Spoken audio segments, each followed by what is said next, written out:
Thanks everyone for coming here and supporting my first time at Contact in the desert. So thank you very much for that indeed. Really in appreciation. And the mic, little, yep. How's that? Yay, thank you for that. See, I'm a newbie. Yeah, so I'm going to be taking you on a journey. I'm going to be taking you on a journey of the long-lost history of Stonehenge that is repressed, 100%. But I'm going to take you beyond ley lines. I love you cousins from across the pond, as you guys say. But you're so fixed on ley lines and grid lines. I really want to give you a more holistic understanding of the Earth and her Earth energies and take you beyond that, because Europe's beyond it, England's beyond it. And to really grow as a culture, we need to identify with Gaia's energy. I'm also going to take you on a pictorial journey around Stonehenge, but not the tourist route. Yeah? Not the tourist route, because they say to you, this is the route to Stonehenge, but I'm going to show you that Stonehenge is surrounded by military camp after military camp after military camp, and Stonehenge is in the middle of that, yeah? And that they have access and literally hold on to the ancient sites and the information. So I'm going to introduce you to the Salisbury Plain in a moment, okay? That's where Stonehenge is sited. And as we go through the presentation, I'm going to show you how Earth energies interact with the solar energies of the sun god Ra, or Lug, or Apollo, or from wherever culture you are, because there's a two-thing going on. It isn't just about the Earth. It's about the sun and the sun rays as well. So we're going to go to the Salisbury Plain. And this is the Salisbury Plain. It's a high elevated ground of a chalk plateau of which Stonehenge is sited above. And she is gorgeous, this landscape, yeah? It's got a softness about it. It really has. And when you're on that landscape, you feel that you can touch the sky because you're on such elevated ground. And it has a deep, deep beauty. But if you go just literally a step beyond where you should go, you're on the military land of the MOD. And they have a lot of experiments done out near Stonehenge. And this is the type of environment that they have created. So really, to get the truth of Stonehenge, you have to go onto the military land, okay? And you have to be able to read the military codes that they have on the Salisbury Plain. And this is what the tourists don't see, okay? So when I take tours out to Eadh and Stonehenge, I'm going to say, yeah, your tour guides will probably take you down this road and that road, but let's see the plain for the truth of what it is. Because wherever you have power centers and powerful earth energies, you will have the military, make no mistake.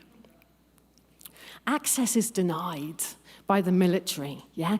And it was said by another presenter here today that you have, lots of sites in places like South Africa. Well, on the Salisbury Plain alone, and this is a small 25-mile by 25-mile area, you have 2,500 monuments, which our ancient ancestors built surrounding Stonehenge, okay? So it's not just Stonehenge. Stonehenge is a part of a much, much wider environment. And the military, they have kind of placed their strategic points on very powerful energies that we'll have a look at in a moment. And when you go around the plain, this is what you see. You see a kind of area where they practice all the military maneuvers. And it's kind of hidden behind the scenes, like I said. They don't want you to see what's happening on the Salisbury Plain. They really, really don't. But a lot of people have looked at the ancient sites like Stonehenge and Avebury and the pyramids themselves and have been overwhelmed by the monuments our ancestors left behind. But who were the ancestors and why did they build Stonehenge? And what was it used for? Are three fundamental questions that have hardly been answered. So when we look to our ancient past, we need to look at some of their monuments to really understand them. And in the Neolithic period, that's about 5,500 years ago, if we use orthodox time scale, okay? And I'm sure that they're much, much older than that. Well, the ancestors of ancient Britain that built Stonehenge, and the evidence is clear and unambiguous in the landscape, they built these sort of temples, and they're called long barrows. Now, a long barrow is very elongated in shape.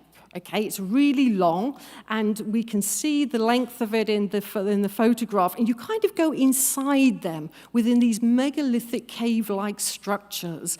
That's a long barrow, and in phase one, it was probably used as an initiation center, and as we'll see, they have specific types of earth energy associated with them, and then later on, they were closed down.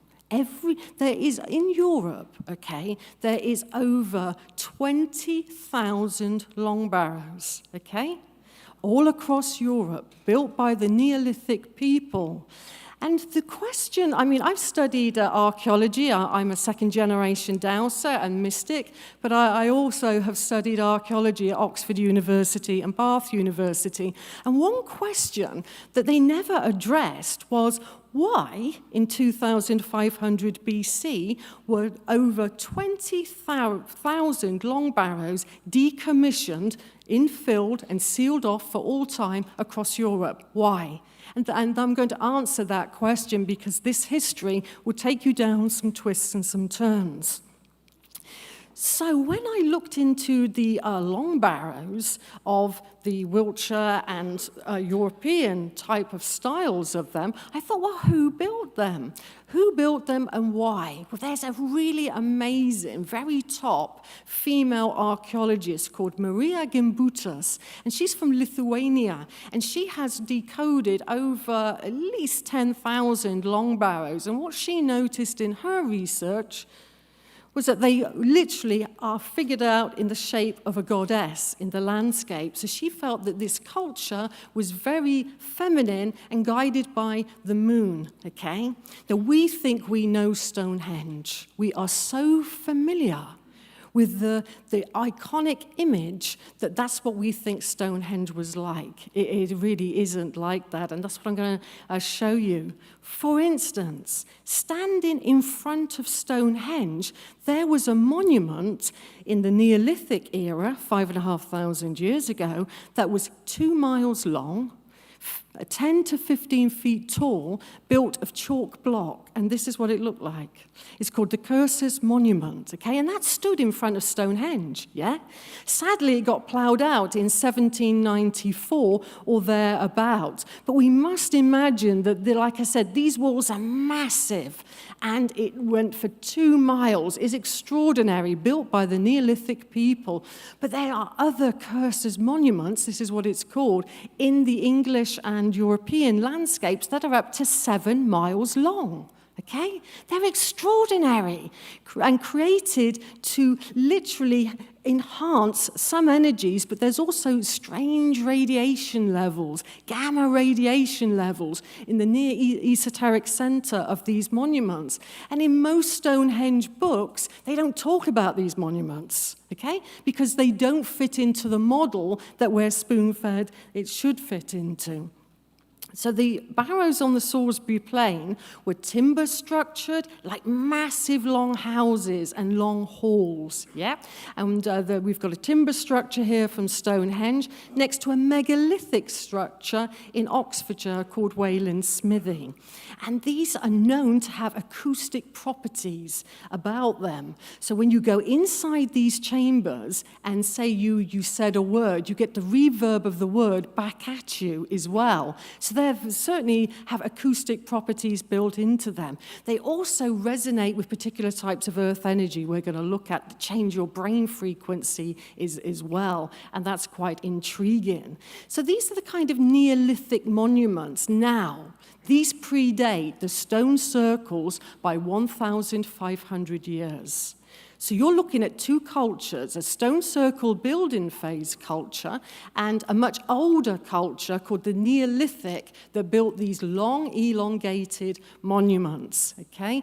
Now, the largest long barrow in northwest Europe is very close to Stonehenge, okay? And we're going to discover that this was a place of a high queen or high priestess. So it's massive. If you imagine a monument up to 400 feet long, 300 feet wide, and it's on that no-go zone, military occupation on the Salisbury Plain, okay? And do you know what the military used this magnificent barrow for? To practice tank activities by going up the barrow, along the barrow, and down. But credit to our ancestors. Even though it had tonnage after tonnage after tonnage of tanks going across its back, it never crumbled. Yeah, that's the technology of our ancient ancestors.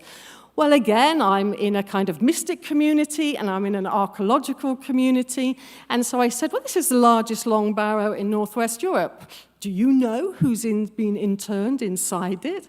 And everybody was going, no, no, no. So I thought, I've got to find out why. And I was drawn to find out why and who was interned. Because these megalithic long barrows normally housed up to 50 burial deposits in its final stage, okay? And burial deposits, I mean the skull, the vertebrae, and the long bone. Once you have a femur bone, you can measure the height of people. Yeah, anthropologists and police use that formula. You literally times your femur bone by 3.74, and you get the estimated height of a person.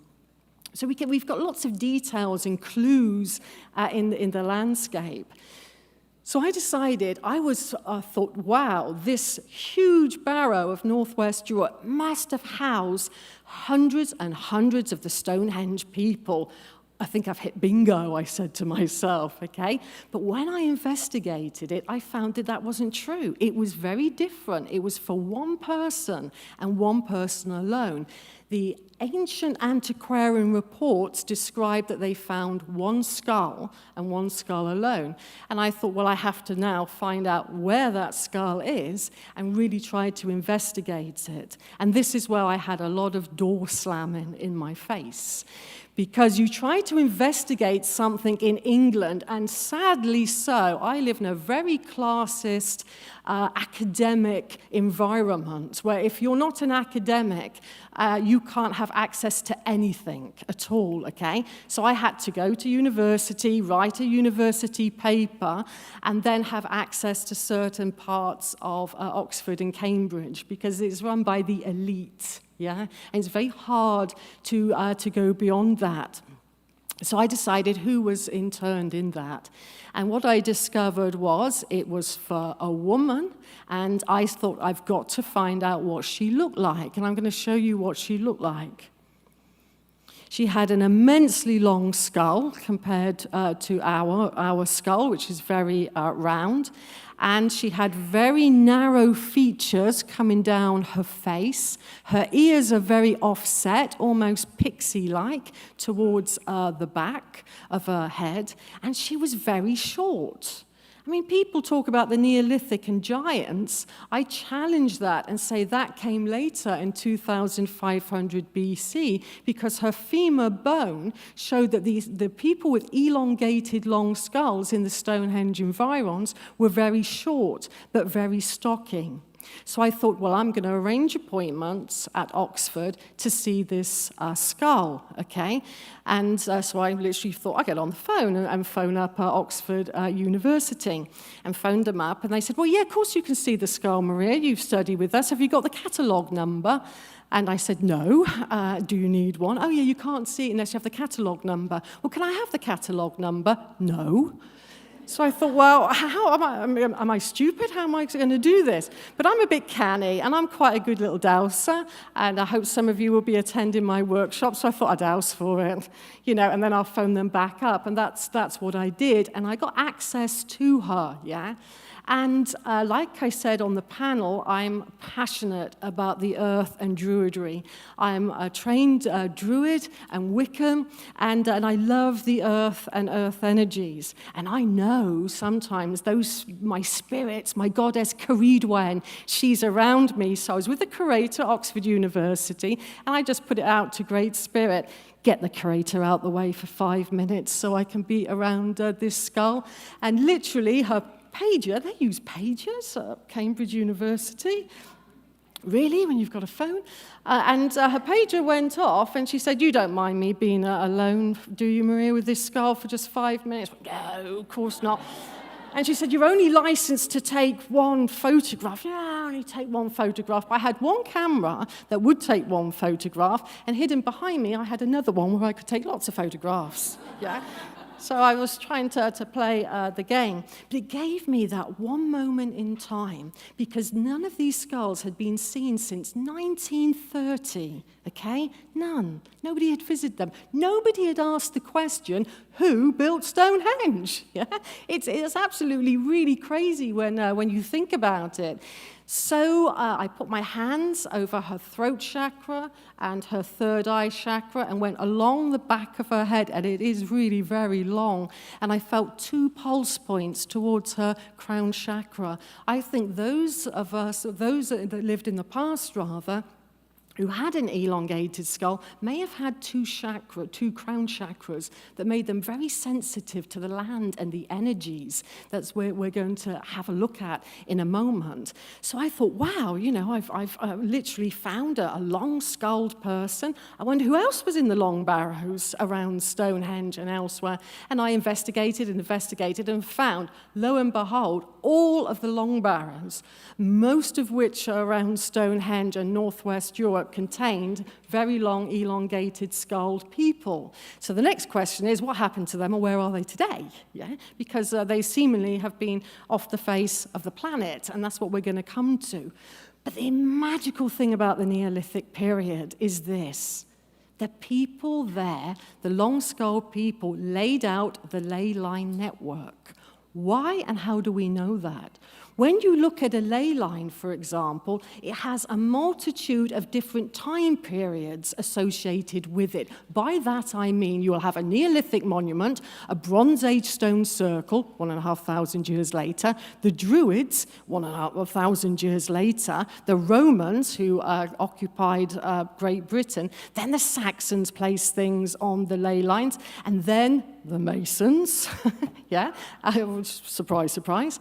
And the Christians placed their churches upon them. So do you see what I mean? You have a multitude of different cultures using the same ley line network that was laid out in the Neolithic period, because the oldest monuments on the leys are Neolithic. It's undeniable and indisputable because it's in the landscape. So when we think about the ley line network, and I'm going to introduce other energies to you, we need to think back to these people could literally, I'm going to show you, control different types of earth energy and convert negative geopathic stress into positive energy. And geopathic stress means negative earth energy. Are you aware of geopathic stress?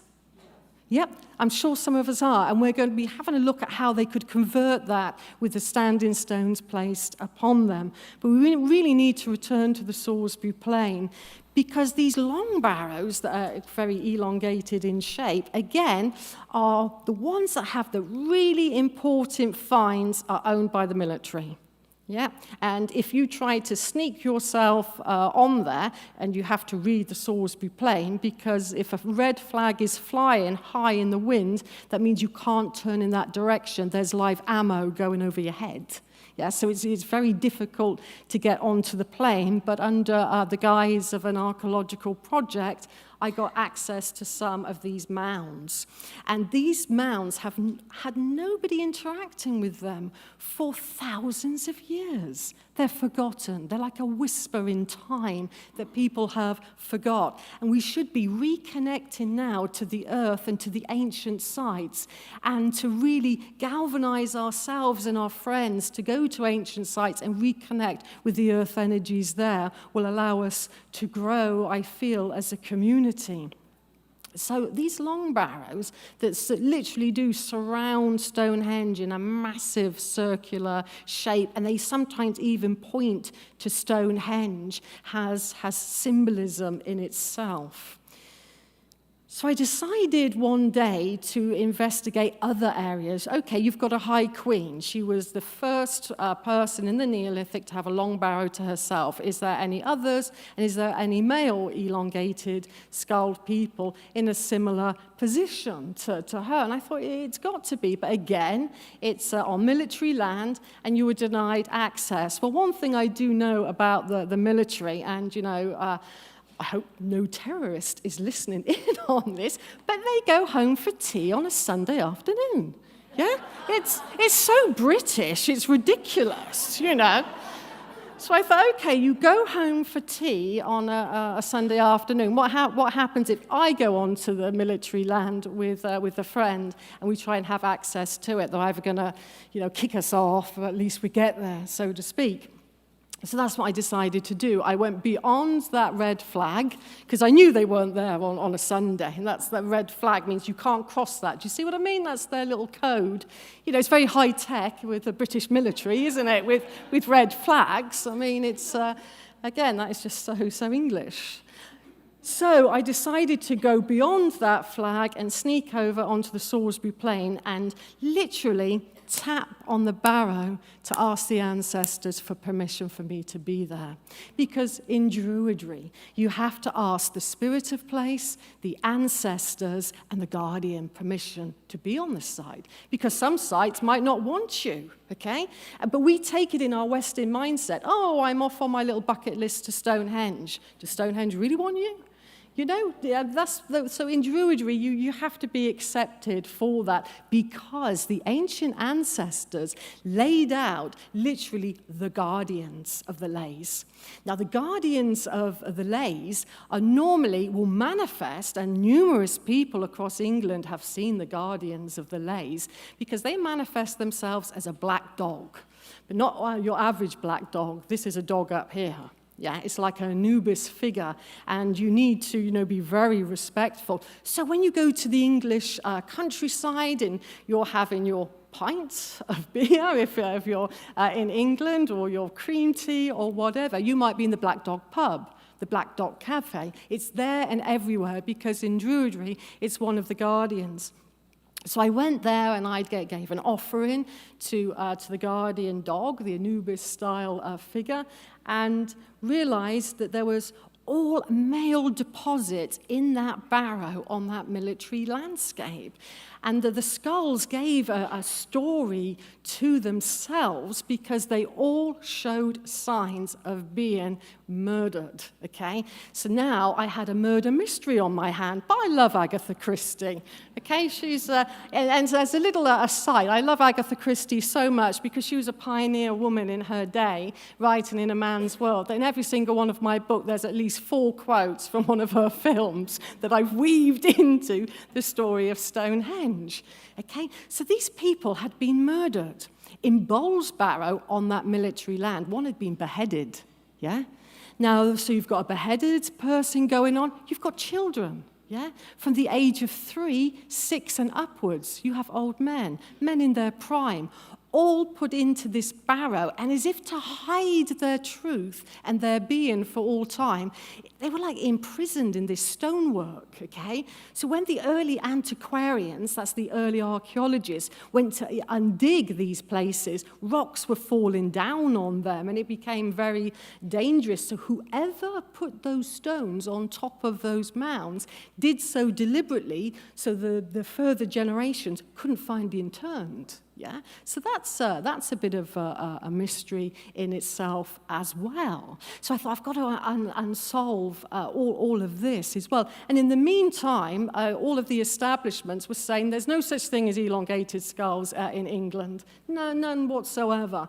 So I went back to Oxford University, and if you imagine now in your mind's eye a room 4 times bigger than this, at least 3 times higher, and you've got cardboard boxes for about 40 high, row after row after row, with Abydos, Egypt that side and Stonehenge that side. That's what our universities have at their disposal, where we don't even know what's in those boxes.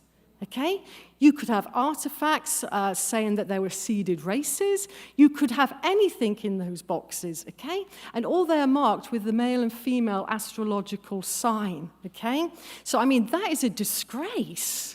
It really is. We should know our past so that we can step forward into our future. And like I say, at the moment, I've requested DNA sampling, filming of these, and I've already had literally a massive door and a slight warning as well. Why are you doing this?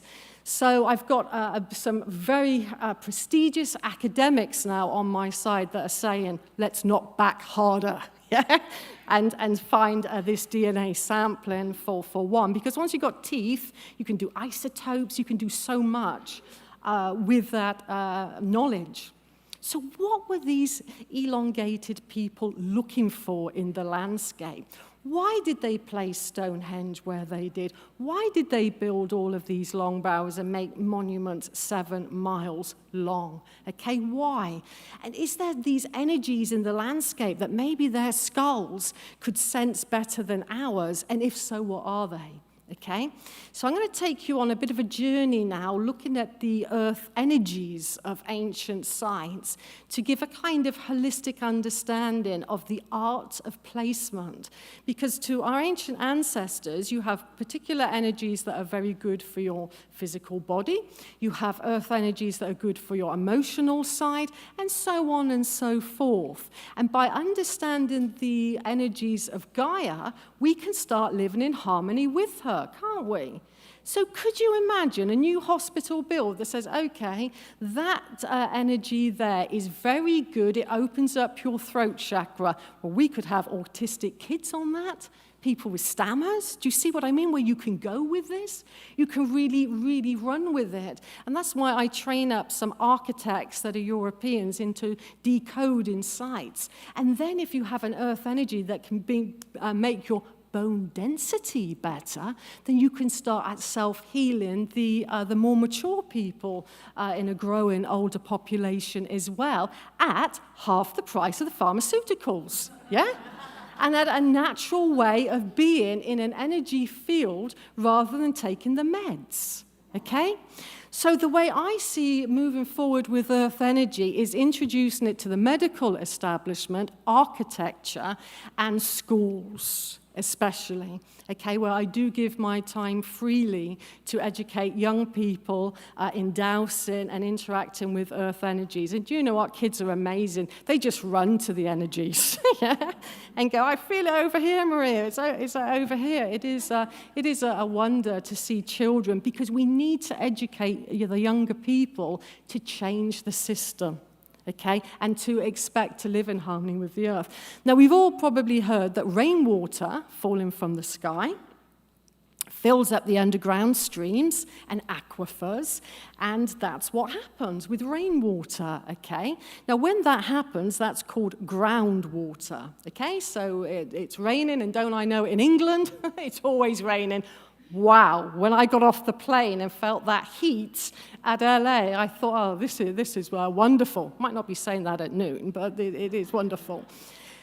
Now, this energy gives off this particular energy pattern. Can you see it has a bit called the stream band? It's a triad, and it will give off a ghostly image of itself called a parallel force field, okay? Now, in the old medieval times, if you were on the center of the stream band and you wanted to know the depth of a stream, you'd walk out and out and out until you hit the parallel force field, and your rod would move, saying you found it. And if I'd walked 40 meters in one direction, it would be 40 meters down in the ground. It was a depth-in method called the bishop's rule.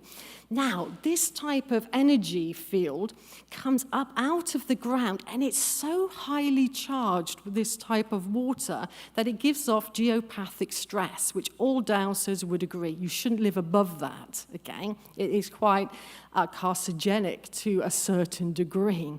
Now, in Germany, back in the 80s and 90s, there was a very pioneer doctor called Dr. Kathy Batchelor. And what Dr. Kathy Batchelor did was she analyzed 11,000 homes in Germany to find out why occupant after occupant would buy a particular house and end up with cancer. Okay? And what she found out was that you have these geopathic stress zones, and one of the most dangerous is this type of underground water, because it gives off a really jarred Hertz field, if you will. Okay? So that's an energy that the geomantic masters of yesteryear certainly knew about. And if you go to the stately homes in England, if you go to Queenie's house, Buckingham Palace, for example, no geopathic stress, only the harmonic, yeah? And the Masons looked for the particular signs as well. And that's another type of water we're going to have a look at in a moment, because have a look at some of how the stately homes and the early founding fathers of your landscape built things, and you start to see a picture emerging. So all the aristocracy in England, for example, built their stately home in the middle of their land. That's very important. They tried to find an energy pattern called a spiral, a geospiral. They placed a stately home above it, and then you go down a big sweeping drive, turn around in a circle, and that's how you enter, because you're flowing in on the energies and you're entering the home like that. It's a very Masonic design canon. And, you know, if it's good enough for the Masons, it's good enough for us. Yeah, because they know how to live longer and healthy in harmony with the earth. They truly do.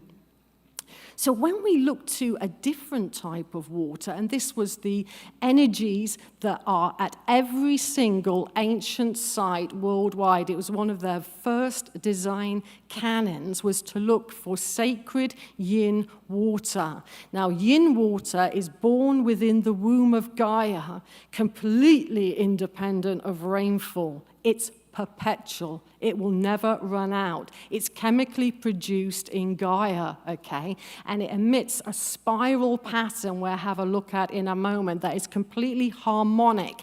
And any groundwater, that's the geopathic stress we saw earlier, that flows into the spiral pattern becomes harmonic, okay? So when in the future there's going to be a bit of a battle over water, and it's coming, okay, there is going to be a battle over water, then we can say, well, we can look for the spiral pattern, and it's perpetual, yeah? It's constantly being made in the womb of Gaia. And the ancient Chinese knew this very well, and I have been in the good fortune to have been taught Western Dowsing, Eastern Dowsing from Chinese geomants, and Egyptian Dowsing as well. So the way the Chinese have always said their ancient capital of Beijing, Peking, modern-day Beijing, they said it was above a sea of sacred yin water, a sea that they said was so big that it would always protect China. Okay, so it was only until recently with sonic testing that they found out it was bigger than that. It's the size of the North Sea, yeah? And again, in kind of Masonic understanding, if you have a river flowing of this sacred yin water, you have harmonic energy and currency. Yeah, it's a current. And they associate that with money as well. So the financial capital, for example, of London is beneath, set above rather, Yin Water. Yeah, and it's on a ley system that's a triangular ley system that links to the financial center of San Francisco, above underground water, that then links to Turin, where the Holy Shroud is, okay? And that's called a black ley triangle system. It's very, very strange indeed. But when we look to the harmonic energies, we see the geospiral energy pattern here, which transmutes geopathic stress, always, like I said, at the esoteric center of a monument. It has a healing energy field. Yep, really very powerful. And this is what the elongated skull people were looking for. But what does water have? Memory, doesn't it? Yeah? So when we are above this energy field, be that in Egypt or wherever, in some of your sacred sites here in the US as well, then you can start to interact with the Akashic records of Gaia, for instance, okay? You can start to learn about the holy history of a site, and you really can by tapping into that Akashic record that is there. And all it requires is asking for permission to work with the guardians, the ancestors, and the spirit of place. And the spirit of place wants to communicate with us now more than ever. Yeah? It's almost like the ancient sites are singing a song and saying nobody's listening. And we need to listen to those harmonics again. And when we're in this energy field, it's very, very healing to us as well. And that's been muted by a lot of researchers. Well, how does it heal? Yes, it's got a harmonic hertz frequency, but surely there's more to it than that. And there is, which we'll touch on in a moment. There's an ancient site that's what we call in England, That's okay. I've done that myself before, so no worries there at all. So I'm going to take you now to a monument built by the Neolithic people in the second largest stone circle in England. The first largest stone circle, in fact, in the world, is just down the road for me at Eadh.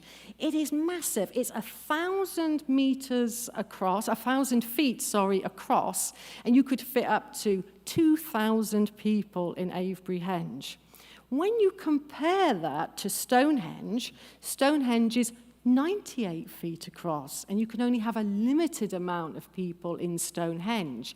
Stanton drew, which we're going to have a look at now, and this is the remnants of what's called a Cove feature, and a Cove feature is like this megalithic enclosure in a horseshoe shape, where if you stand inside that horseshoe shape, you feel megalithic energy all around you. And beneath that, we have a massive, massive Yin Water creating a 21 coil spiral energy field, okay? So that's really a very intense place.